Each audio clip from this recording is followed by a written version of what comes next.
and make sure to let her in. I think she's jumping on right now. Go. Perfect. So, yep, perfect. Okay. So welcome everyone for coming to our next session, Screenwriting and Story Development. Our primary focus is going to be, and Craig Olson will be taking us through our paces today on completing a final draft with Carla Bryant. But in respect to today's session, I did want to cover a few just initial slides. If this is the first time you're joining us, if you can go ahead to the next one. Perfect. We are recording each of these sessions. They'll be available on YouTube, and we'll be sure to share those links out on Facebook through our Madison Indie Filmmaker group, as well as the meetup.com site. Certainly, we're still looking for information. If those that have production needs and want us to share them to the public, we're more than willing to do that. And also always willing and wanting feedback.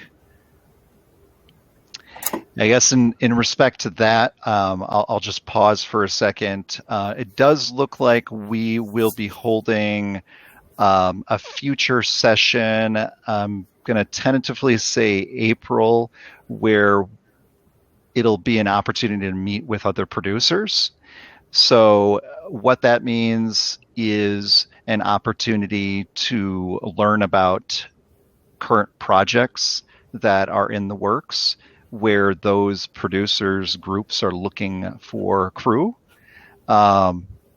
We've gotten a couple of requests over the last couple of weeks, so we're deciding to move ahead with that request. So there'll be more information on that on both the Meetup and Facebook groups. All right. So again, if you haven't been part of our series before, just be sure if you do have a question or comments, you can use that chat bubble. It's likely in the lower left-hand corner of your screen. The chats are moderated by George Stallman and Kelly Leiter.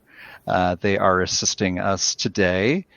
And again, if you need any other functionality, it should be to the right of your name. Go ahead, Craig, next one. We do have the ability to enable full screen. We'll do that shortly. And you can just go ahead and select the run in full screen if by any chance something is too small. We'll try to do that a couple times throughout the session. If you do happen to run into any issues, highly recommend that you use that leave room button. It's likely in the upper right-hand corner of your screen, and re-entering through the link that you were given through registration. Yeah, that fixes most problems 9 out of 10 times. That's kind of like the turn it off again and on again. Absolutely. Fix all. Yeah. All right. And I just want to be sure that we've got Carla on. Can you hear us? You may have to use the start audio and video button to the right of your name, Carla. And I think I can request it, which I am doing right now. Does that work? It does. Hey, now we can hear you. Okay. Good. Perfect. All right. So here we are. Got Craig and Carla joining us as well. I think just by way of a quick introduction here, myself as the host here, we're running this program series through 2021. And each of us facilitators is working with kind of different guest speakers based on our topic. Craig happens to be managing everything screenwriting and story development. And anything you want to add about yourself before we introduce Carla? Not too much, like I said in the last session, I'm a local writer and filmmaker, worked with a few different independent film companies in the Madison area over the last, it's been like a decade now, in many different roles in addition to screenwriting. But screenwriting is kind of where I got started. For my day job, I am in engineering, which is what I got my degree in at UW-Madison. I work for a design build company in Oregon, but filmmaking is my passion. So that's why we're here. How about Carla? A few words? A few words. Screenwriter, and that is my wheelhouse. I don't really have a desire to direct or do anything else. I just really love writing. I like being a storyteller. And I have had 2 short screenplays produced as a screenwriter and 3 others produced as a co-writer. And I'm currently working on a feature. So that's exciting and challenging. Cool.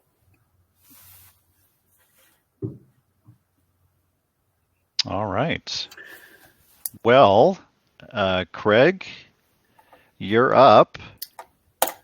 Yeah, I think we'd probably be about ready to jump into it. Again, kind of before we launch into the actual discussion, just remember to utilize the chat as much as you want. If you have any questions or things that you would like to add your own personal experience, we'll be going through the chat at the end of the session to kind of see what you guys are thinking. And yeah, again, just leave the room and come back in if you have any technical issues. That solves most problems. So for anyone who wasn't present at the first of our 3 sessions on screenwriting, that one was about how to make a rough draft, like how to take an idea that you have in your head and get it down on paper, and just the whole process of completing a rough draft. So the next step, obviously, is taking that rough draft and turning it into a final draft, something that you can feel comfortable submitting to film companies or submitting to competitions, or just getting it to the point where you are 100% happy with it and you don't want to make any more changes, which is, kind of the definition of what a final draft is. And we'll be going through a few different topics today with Carla as our guest here. The first thing I kind of wanted to touch on, these things that we're looking at here. There's a lot of things you want to keep in mind when you're polishing your script to the point where you feel comfortable submitting it to people. And one of the most important things is the technical aspects of the script. That involves things, basic English literature, things like spelling, things like punctuation, things like having the correct format of the script itself. In the first session, we talked about using different tools to write a script, how you could be using just a basic word processor, or you could be using a script writing software. But regardless of what medium you use to write a script, you still need it and want it to be in that proper format before you submit it to anything, be it a competition or a film company or anything like that. And there's also things like tense and voice and perspective, like things that you don't think about when you're actually doing the writing, but things that are very important to address, before you complete a final product. So these things are kind of the most boring aspect of what we're going to talk about, which is kind of why I wanted to talk about them first, even though technically what we would be talking about here in terms of English literature, spelling and punctuation, really that would take place at the very end, after you've got all your content and all your characters, your story in line. Really, like, these technical aspects would be the last thing. I thought we'd talk about them first, though, just to kind of get it out of the way. I know that I found it very helpful, when using screenwriting software. They usually have spell check built in and things like that, but they're not always 100% accurate. And you'll want to make sure to rely on any other tools available, just to make sure that you're using the proper spelling and grammar for the situation, whatever it is that you happen to be writing. So how do you leverage that type of tool to work through grammatical situations? I'm one that really needs to take the feedback of someone that's a better writer than I to say, I think the syntax of that sentence just doesn't sound right. Yeah, you're absolutely right. Maybe you speak a different language. I mean, that could be one reason why, things are awkward. Yes, and there is only so much that software can provide for you. It'll cover your basics, like your spelling and your capitalization and things like that. But really, to get an in-depth analysis, you kind of need the help of other people too, like inviting your friends and family, say, to read your script, go through it. But more importantly, kind of even before you involve anybody else, go through it yourself first. I know when I'm scribbling a rough draft, I want to get my ideas down so quickly, I don't always pay attention to sentence structure or anything. It's all about just getting that beginning, middle, and end down on paper. So I think it can be really helpful just to read and reread yourself multiple times, searching for these kind of things, just to make sure they don't slip through before you, send it out for peer review and things like that. I think it's also helpful to read it out loud. Lots of times you catch it that way. Yep, absolutely. When you're writing, we tend to get kind of trapped inside our own head a lot. You're thinking about things, and when you're writing, you're not always saying things out loud. It's very helpful to read, especially dialogue out loud when you're working on polishing your final draft. The scene descriptions are one thing, but you really need to hear the words in the open air to really get a sense of how they're going to land when it comes time to filming. Yeah, you're absolutely right. And there's also some punctuation that even the best software doesn't cover. Like when you introduce a character for the very first time, that character's name has to be in all caps. It's a very brief description after them. Well, the software doesn't tell you that. So you kind of want to do some research ahead of time of what are the norms for the formatting. And that's just something that you, like you said, you kind of have to do the research and do it on your own. Like I didn't know that when I first got into it. I wanted to sit down and write a film script. I was just confused. I didn't know exactly how to go about it. I ended up just going online and just looking up and reading a couple of scripts for like my favorite TV shows and stuff, just to see. And it really kind of surprised me exactly how they arrange everything. Certain words, like characters, and even certain props have to be like in capital letters, like depending on where you want the focus to be. Right. And so much from reading. Exactly. It's very important to do that. And also too, it is punctuation can be a preference for like directors and things like that. Like a lot of times they say, like I've heard this as advice, that you should never use, for example, like an exclamation point. Like when you're writing dialogue for a character, you'd never want to assume that the actor would want to use that level of exclamation with any given line, that you would want to just write it as is and have the actor interpret the line however they would want. So a lot of different ways that you can use grammar and punctuation and stuff to your advantage, but also a lot of pitfalls there too that could really make a script seem a little bit unprofessional if it's not exactly in the right style. Would this be an opportunity maybe for Carla? Let's say she's writing a story that it's purposeful, the exclamation point. Obviously, there's going to be those scenarios to control or dictate inflection, tone, those sorts of things. I mean, that seems to be pretty elementary, I would think. I try to do it sparingly.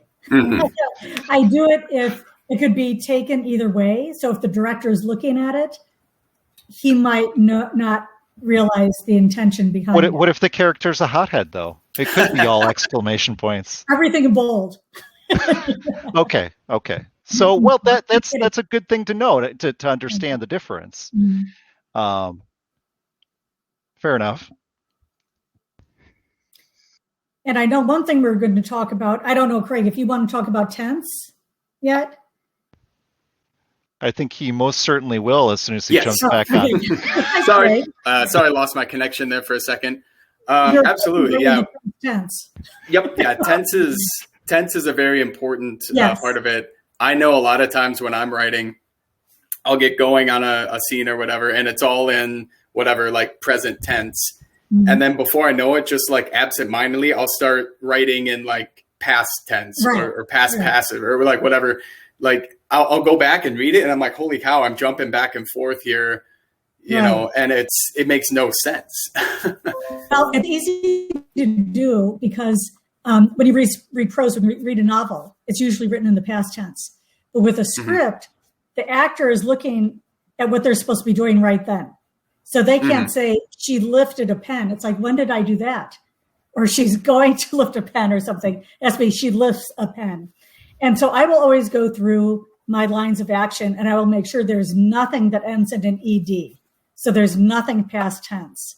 And I also try and get rid of anything that ends in an ING also. Just keep everything very clean and present tense. Yeah, that's a good rule of thumb for sure. Another thing that I think it was on the slide that I showed, I hope I'm not mixing up my slides, but just the general overall tone of the script, how we can, when you're writing a script, it's obviously not in one sitting. Sometimes maybe if it's a short script, but you know, writing a story can take days, weeks, months, years, you know, however long that you have invested in the project. So on any given day, you know, you might be writing with a certain headspace or mindset. You come back to it a week later, maybe you're in a completely different mindset, you know, maybe whatever, maybe you just got dumped and you're super depressed or low. And so when you're writing that, it's going to maybe sound a lot different than maybe the next week after that. You're at the bar and you win $200 on a scratch card. Hey, now you all of a sudden you're really happy. It seems awfully specific. I'm just saying. That's what I was going to say. I swear I'm pulling random examples. I am pulling random examples. I swear.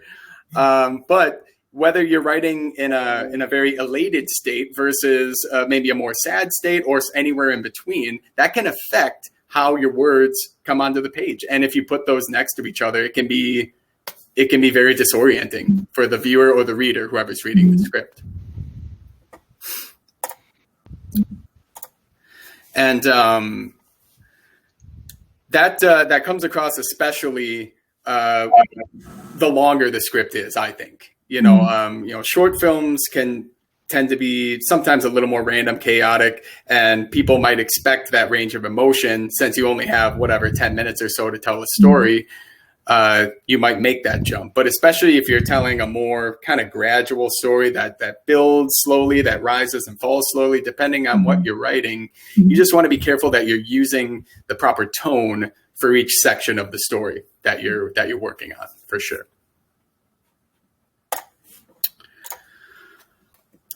I think that might have been all from that first slide. I'm trying to think of anything that we missed. I think we might have talked about voice. Oh, sure. That and that kind of went along with tone, just making sure that, especially when you're talking about dialogue, that your characters are speaking kind of with the same, I'll use quotation marks, voice throughout the whole script, you know, making sure that their dialogue maintains a certain level of believability, that they're not speaking one way at the beginning of the story and then all of a sudden speaking a different way at the end of the story. Yeah. I would add to that it's really important that each character has a very distinct voice. Any line of dialogue shouldn't be interchangeable with the character. You should be able to know exactly which character would have said that line, because otherwise it can get very bland fast. No, I absolutely agree. And I think I personally struggle with that a little bit because when I'm writing, I tend to envision myself speaking all the dialogue that I write. So I think personally, I think a lot of my characters, maybe not all within the same story, but from like script to script, I feel like I struggle with having whole unique characters from story to story. I feel a lot of my characters in between scripts are somewhat interchangeable. So I think that's something that I could definitely work on. And it's definitely something to keep in mind for anyone out there. Like, you want to be able to say it, just like you said, you know, one character, one voice, and each one should be unique. It's funny you said that. This is a little off subject, but one thing that I struggle with is my protagonist, at least in my first draft, is never as interesting as the other characters. All the side characters have all these little quirks and really funny sides to them and really intriguing bits. And it always seems like they kind of happen to the protagonist instead of the protagonist being the strongest and the one with the most personality. And that's my struggle. So it's interesting. Everyone's got their own little thing they have to watch out for. That's funny. You start out, you know, wanting to write something about this one character, and halfway through you find yourself going, oh, hey, what's this guy up to over here that showed up over here for one scene? Like they're more interesting. Yeah. Exactly. That's funny. I was trying to determine which book it was from James Joyce that had changing, well, you're following the stream of consciousness of these characters. And so the perspective changes. And this might be a unique scenario. Ulysses? Maybe. I think it might have been Ulysses. Okay. I think so. Since it's St. Patrick's Day, let's talk about Irish authors. There you go. But where I was leading is certainly if you're deliberately looking for that's your style, then you may choose to do that. I don't think most writers, authors, etc.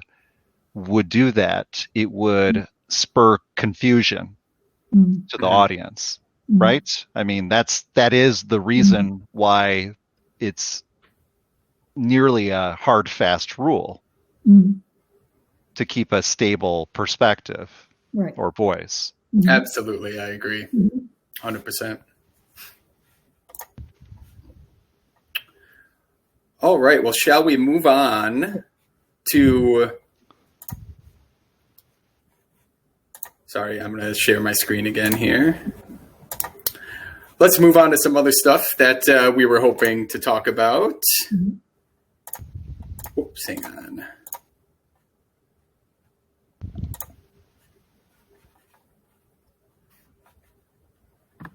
Oof, oh boy. Sorry, 1 second. Okay, there we go.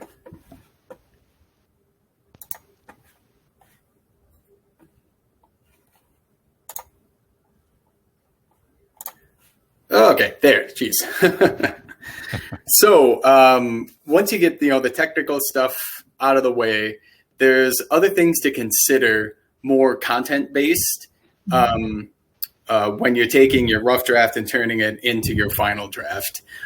Some of these things may include, if you find a certain character is a little thin, not like, not skinny, but just like he doesn't have a whole lot to him. He's a little, or he or she is a little too one-dimensional, or they don't have enough dialogue or anything like that.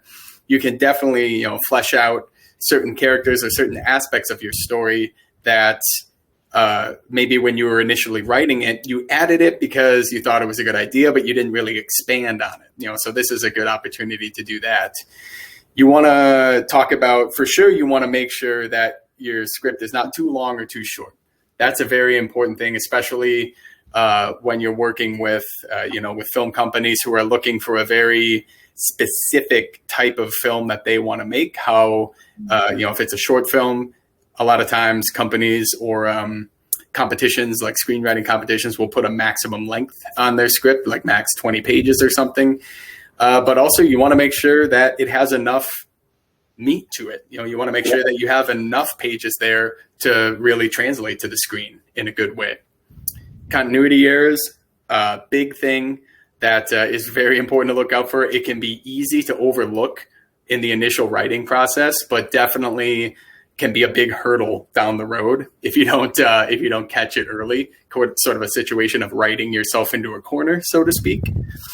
And yeah, tone we kind of already touched on, but also genre. Like, just because you've gotten an idea down in a rough draft, doesn't mean you've necessarily nailed down exactly what genre you want it to be. You could take it into many different directions depending on the idea. But what's important is that you pick one. You sort of kind of pick a genre and stick to it. Unless, of course, the whole point is to blur the line between genres, but not all stories do that. So definitely something to keep in mind at this point. Oh, sorry, 1 second.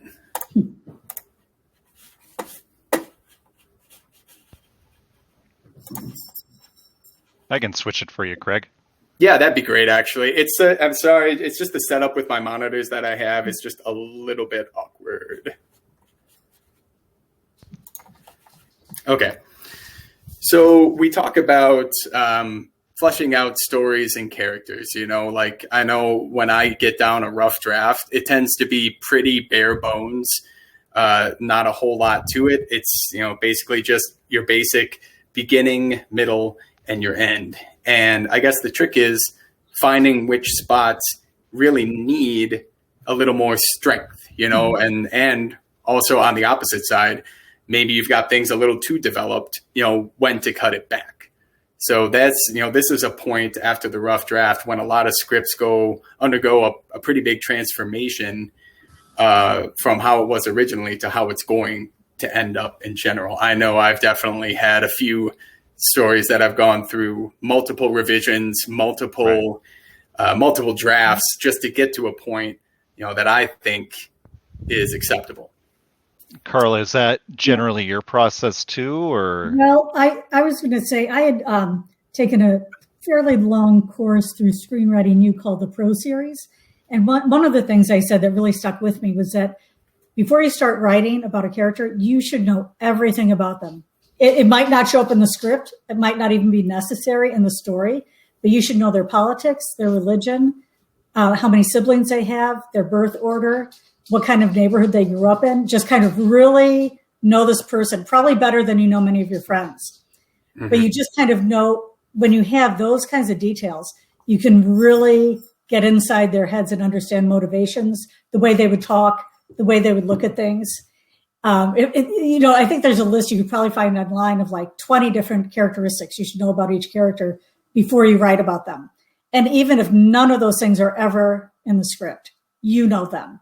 And somehow your sense and depth of knowledge of that character comes through.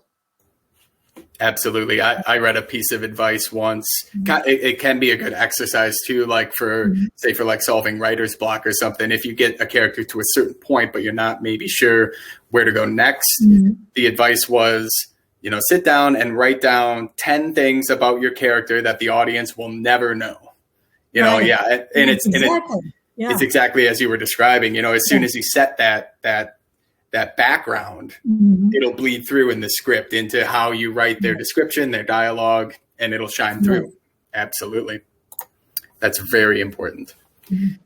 Continuity can be very hard sometimes, depending on the complexity of your story. And I know I've definitely gapped continuity errors because once in a while I tend to write relatively complex scripts. I dabble in like the sci-fi genre and kind of mind benders, so to speak.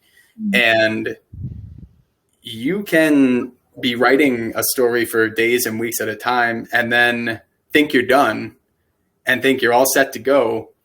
But then maybe you give it to somebody else to read and they point out one part of it like, hey, does this make sense? And you think it's completely good to go. And I'm describing a true event, by the way, that happened to me where I had this story all set to go and I handed over to my beautiful girlfriend. At the time, she was my girlfriend. She is now my wife. And she read it through and she pointed out this part. Hey, how did this guy know to do this? I won't get into details, but basically she turned my world upside down with what I thought I knew about my own story. And it was something that was completely going to slip through just because I was in my own head so much in writing it and I didn't get anyone else's perspective. And it just kind of blew me away that I could miss something that big. Because there was a really glaring plot hole, to say the least. I was just going to say, are plot holes the close cousin of continuity errors? Because that's always my issue that will come up when someone else reads it. It's like, wait, but how did that happen? It's like, yes, there's a plot hole. Yep. Yeah. That's one of the best things I get from feedback usually. So how do those develop? I think you're so into the story that in your mind it's complete and you're trying to get it on paper, but there will be that one thing that doesn't quite make sense because you're so excited about the story and want to tell the story. And then it takes you back. It's like, oh yeah, I guess I need to try to pull that in and have it make sense. And they can come out in different ways, whether it's, maybe you're writing a scene and you're really excited to get to the next scene. And so you start it, but maybe you forgot to put in an intermediary scene of like how the characters get from one location to another. One minute they're in the living room and then the next minute they're in the car at the doctor's office or whatever. And like, well, wait, what happened there? Like there's a difference between, like a jump cut and just a complete continuity error where a character was in one place and then all of a sudden they're in another place, I wonder if it's connected to kind of wanting to cut out all the boring parts. And that's sometimes true. We think of the bridges as the boring part between exciting scenes. True, but as boring as bridges are, they are important. We can make them beautiful. That's true. Yes. Yeah. But they have a purpose. And that's probably the underscore of, I think, this particular piece here, that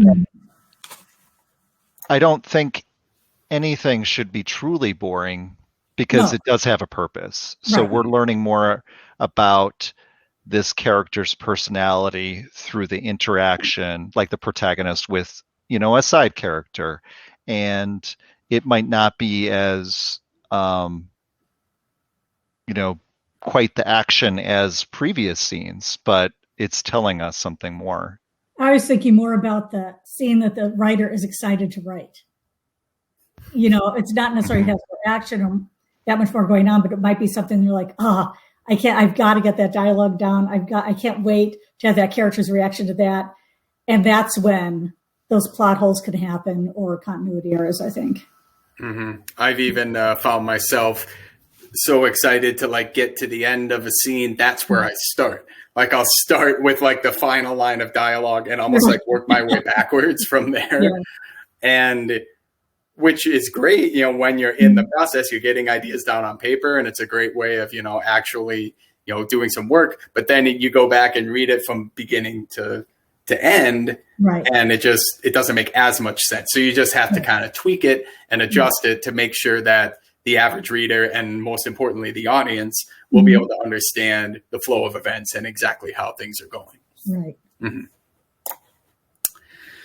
Right. Length, I think, is a very important topic, particularly since we're talking mostly probably talking short films, since most of us are independent filmmakers and the majority of the films that we make tend to be shorts. That length tends to be very important. You talk about having roughly one script page translating to about 1 minute of screen time, give or take. There's a lot of difference there between a 5-page script and a 20-page script, even though those would both maybe technically be considered short films. And depending on the story that you're looking to tell, it's very important to choose the length that you want to market your story to. And it gives you a lot of freedom too, to explore different genres and different types of writing. For example, writing, like I said, a 5-page script versus a 20-page script, something that's a lot more dialogue driven versus something that has almost no dialogue. I've attempted writing things on both ends of the spectrum, and it's difficult and challenging. Even if you don't have an idea, if you're somebody who always wants to just write cool dialogue and nothing but awesome back and forth, it can be a helpful exercise, I think, sometimes to try the opposite. Try writing a compelling story that doesn't have any dialogue and just see where it gets you. I know it can get the creative juices flowing and just kind of helps you as a writer on the whole, I think. Carla, what's the longest thing you've written so far? Or that, and also you said you were working on a feature. If I may ask, how long do you plan on that being? I plan on that being about 120 pages for a 2-hour film. And I'm just finished the first act of it last night. So now I've got the battle of the second act. Oh, yes. But before that, I think the longest script was probably just 20 pages. Mm-hmm. As you said, with independent film, most people don't have a budget for a feature. The feature that I am writing was requested, which was exciting and a little intimidating, but, still just trying to pace myself with it and get it done.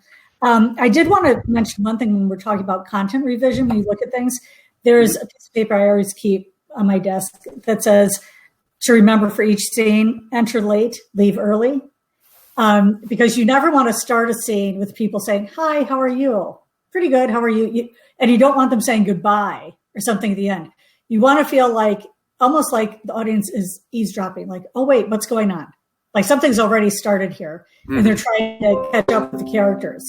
And in the same way, when it ends, you don't want it to be any details wrapped up. You want them wondering what's going to happen next. Someone's watching a little bit too much of Bridgerton on Netflix, I think. I haven't watched it. I haven't seen it. It could be right up your alley, potentially. Is that what they're doing?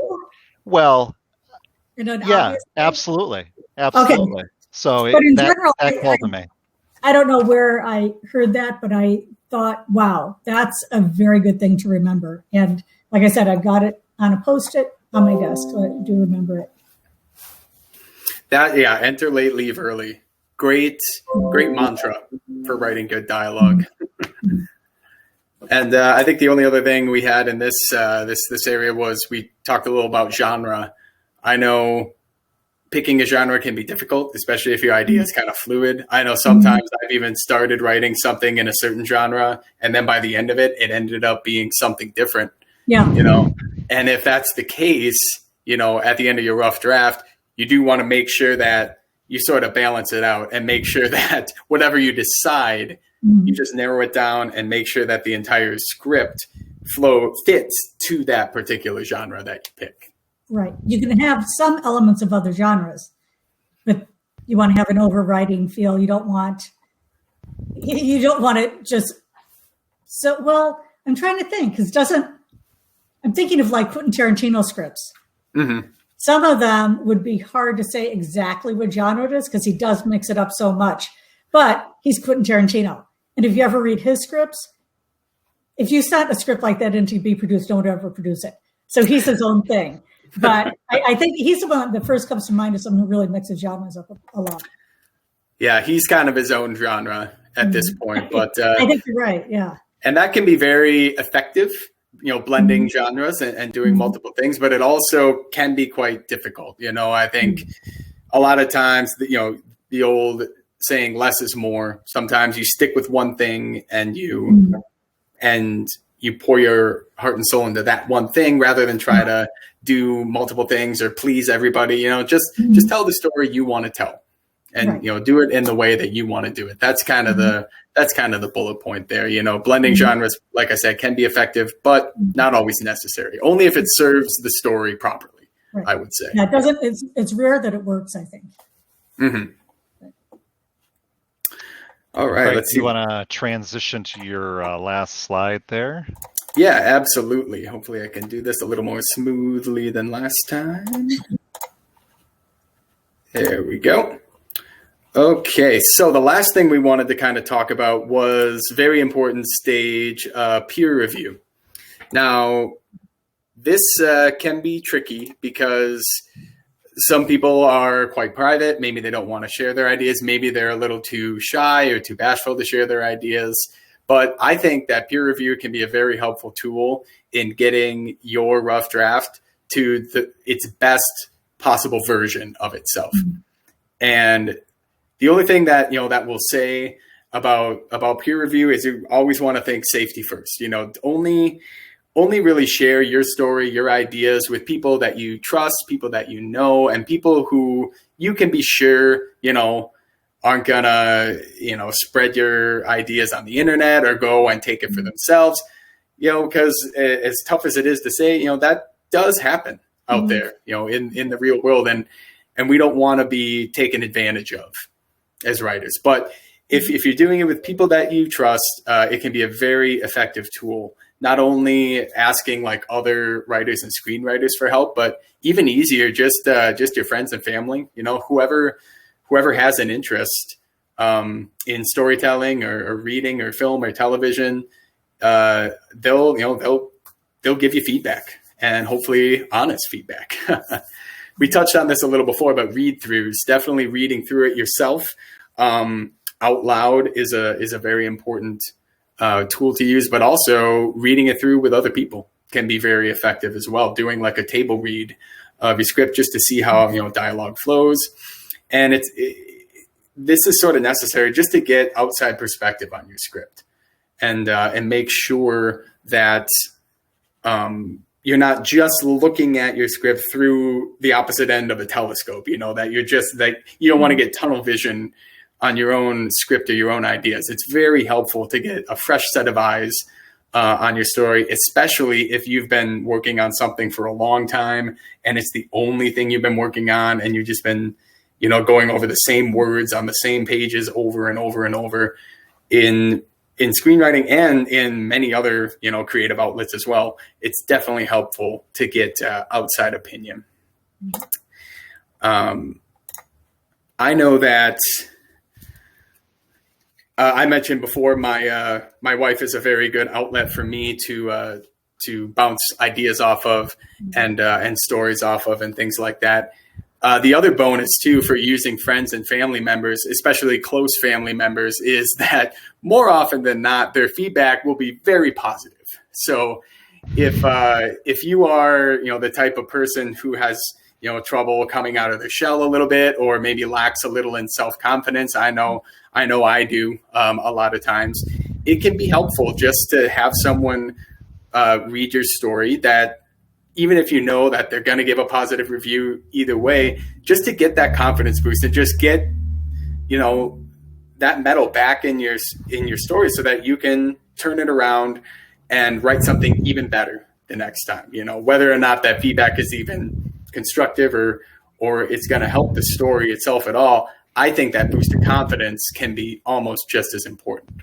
And Craig, to your earlier point, I think having friends or family members that you're close to, it could be a double-edged sword to hear feedback from them. I know we'll probably cover this more in our next session, where we talk about the transition from a final draft to making propositions to producers, etc.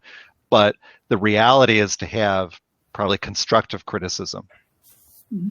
Carla, I'm sure you enjoy hearing devil's advocate ideas, I've learned not to be thin-skinned, because I think if you're I'll tell you what happened. I was actually in a writing composition. It was a fiction writing thing for the Tuscany Prize, and I was fortunate enough to get honorable mention.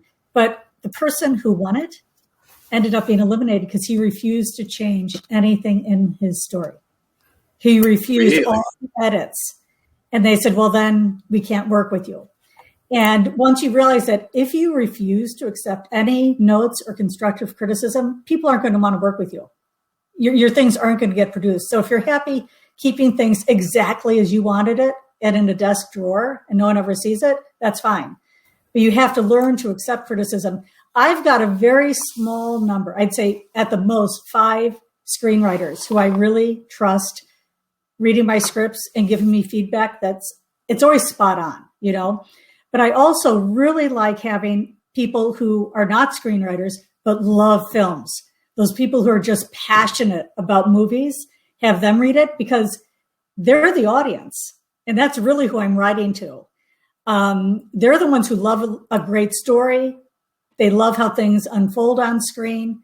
And they can tell me in a very basic way if something works or doesn't work for them.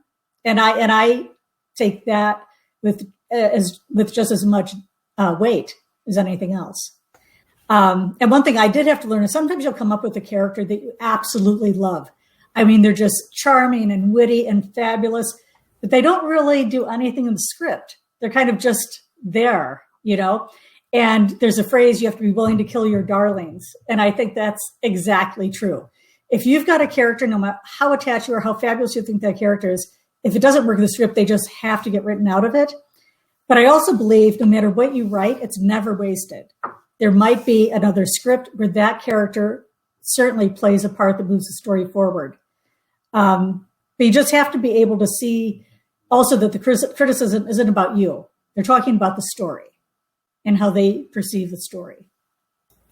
Right. Yeah. When Alex was talking about feedback being a double-edged sword, you know, getting that boost of confidence, getting that positive feedback, super helpful, super important. But you have to be willing, to accept that negative feedback just as easily with the positive. And agreed, especially when, we're talking about friends and family, people that you know really well, not to take things personally, you know, especially if you're the one that reached out to them for help, you know. Right.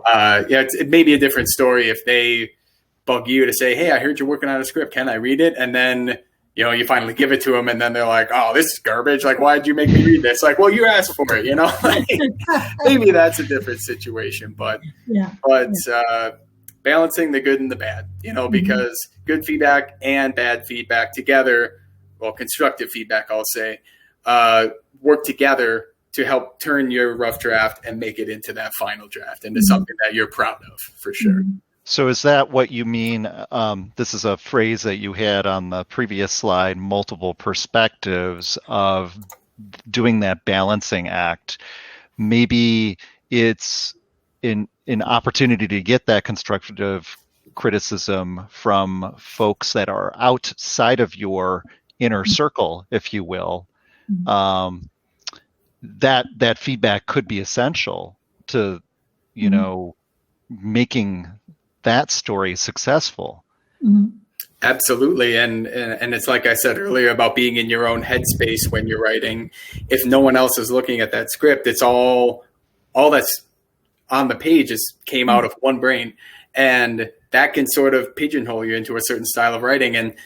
And you might miss things, or you might just not be aware of certain things that could either make the story better or maybe parts of your script that are making it worse. You know, like I'm thinking like in terms of if you're writing from one perspective, maybe you could benefit from the perspective of people outside of your outside of your culture, outside of your gender, outside of your race, you know, like just to gain a more proper perspective on the story you're trying to tell and just make it as good as you possibly can. Because, I'll say it again, just writing with one mindset in mind can just be it can be limiting at times. It can be an echo chamber. It can be an echo chamber. Yes, exactly. So multiple perspectives for sure, I think definitely help make a story the best that it can be.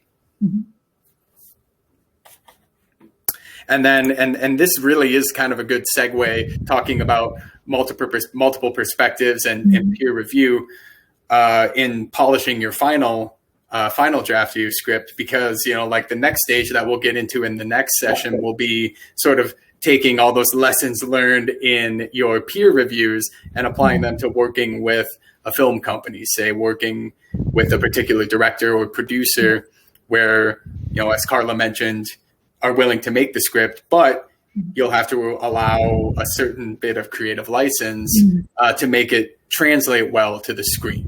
Right. Well, that's the thing. You have to understand as a screenwriter, once you hand your script over to be produced, you are no longer in control of it. Now it is the producer and director's vision.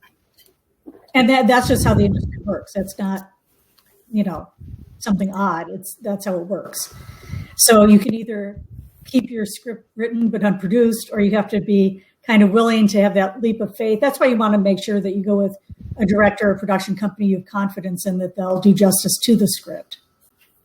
Yep, and if you're not willing to compromise on any changes, that's fine, as long as you've got the money and the equipment and the knowledge and the expertise and the time and the energy to do it all yourself. Great, go ahead and do it. That's well. And I don't know if anyone saw the film Saving Mr. Banks, which is fabulous, about P.L. Travers, and Walt Disney wanted to make Mary Poppins, and she was impossible. I mean, she was a horrible person during this whole thing, because of anything he did, she was furious. She didn't want music. She didn't want animation. It was just unbelievable. And I'm sure that's the only adaptation of her books anyone ever did. And whether you're talking about studios or independent production companies, you don't want a reputation as a difficult person, because there are plenty of people out there with great ideas and great scripts, and no one's going to choose to work with a difficult person. Yeah, Craig, that's right. We only have a few minutes left, and a few more items you may want to cover. I was going to ask about what you meant by safety first, ! Even. Yeah, that basically that just boils down to making sure that your intellectual property, we'll call it, is as safe as possible.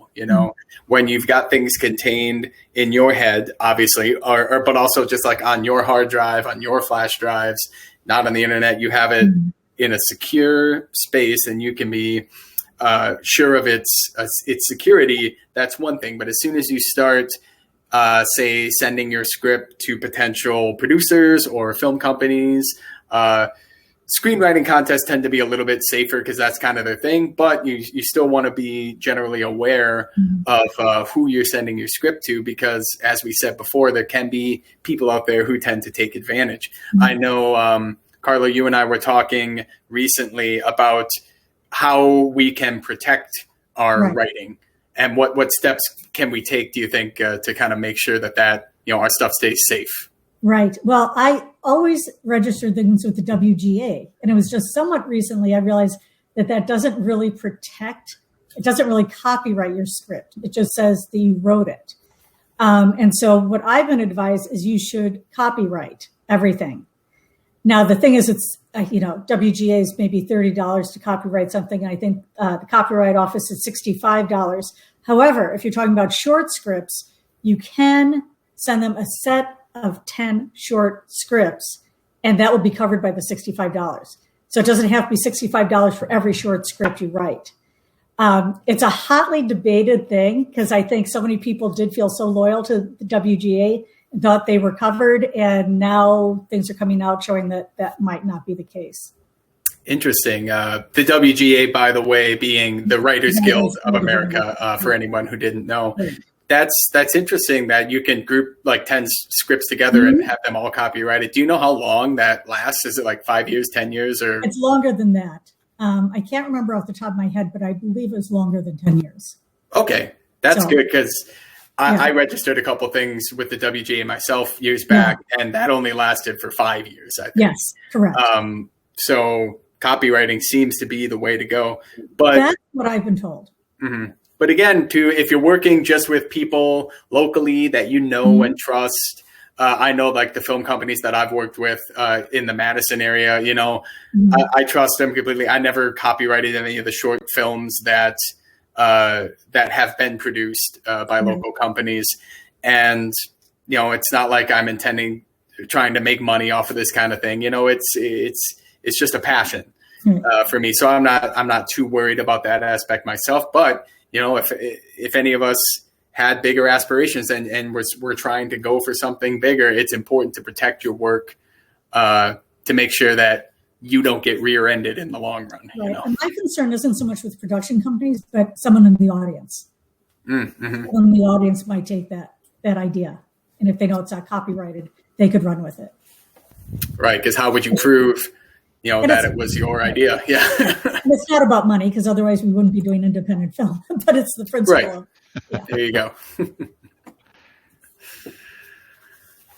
All right. Well, Alex, was there anything else we wanted to touch on before maybe taking I'll look. Yeah, we I don't just know have if there's just a few more minutes. And reminder for those that hopped on late, we are going to, in the month of April, set up a call to connect producers and prospective crew together. It's an opportunity for folks to connect with groups that are looking to produce over the summer. We've had a couple of those requests, so I think that could be really exciting, and it'll be an opportunity to speak peer to peer. We'll hopefully put people will be able to follow rules with one person speaking at a time. We'll have to work through that. That's my only apprehension with having a bunch of folks come on to a call when we're outside of the webinar style format. Outside of that, thank you, Carla, for joining us today and bestowing your knowledge and years of experience. For folks that are listening, any questions for our guest or Craig? Yeah, we had a few things in the chat pop up over the course. I wasn't really able to look at the chat while we were talking, but Sir Michael Keeney had some good input. What I mentioned before about writing certain things in all caps in a script, that can depend on whether you're writing a spec script or a shooting script, which actually I was not aware of. That's pretty cool. Yeah, the exclamation point thing. Yeah, Tess, that was more that could be like a personal preference thing too of directors. Some directors might like more punctuation that details certain inflection, but overall, I think it's probably a good idea to keep the exclamation points few and far between. Rebecca put in a couple good points. Keep verb tense present and brief instead of jumping. Use he jumps, instead of jumping. Yeah, like Carla said too, don't use any ing words. That's very important. Creative segues between scenes can help bridge plot points. Absolutely. Like even, if you need to get characters from one scene to another, that transition itself can also serve the story. It doesn't have to just be a continuity connection, like from one location to another, like that. You can turn something as simple as that into something that serves the plot, serves the story. Kelly mentioned 4 Rooms by Tarantino was one of the 4 directors in that movie. Yep, that one is a very good film that exemplifies 4 very talented directors. 4 Rooms I would definitely recommend that one. Table reads, great idea. Michael Keeney, again, Canadian copyright is $50 and recognized virtually worldwide. That's pretty cool. I did not know that. The Canadian Copyright Office? I guess. I would assume so, yeah. And Michael Keeney chiming in with the difference between a spec script and a shooting script. Spec script is one you're writing on speculation. You're writing for yourself and hoping to catch someone's eye. Okay. And then a shooting script would be the one that they use on set to determine maybe where camera focus should be or kind of what the primary areas of focus should be in any given scene. So that's that's probably the difference there. And that looks like about it from the chat. I'm glad to see there was so much activity, though. Yes, and happy St. Patrick's Day to all. I was wearing my green shirt today. Mine is green, but you can't really tell. It's a subtle moss green. Yes, I also have green underwear on, just so everyone knows. Just so we're all on the same page.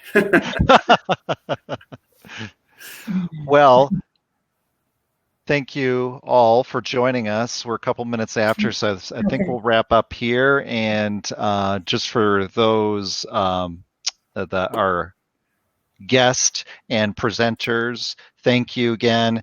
I will be sending you guys momentarily a link if you want to join for an after call. And that also includes our moderator. So thank you again. Until next time. Okay. Thank you. Thank you all so much. Everyone. And thank you, Carla. Thank you, guys.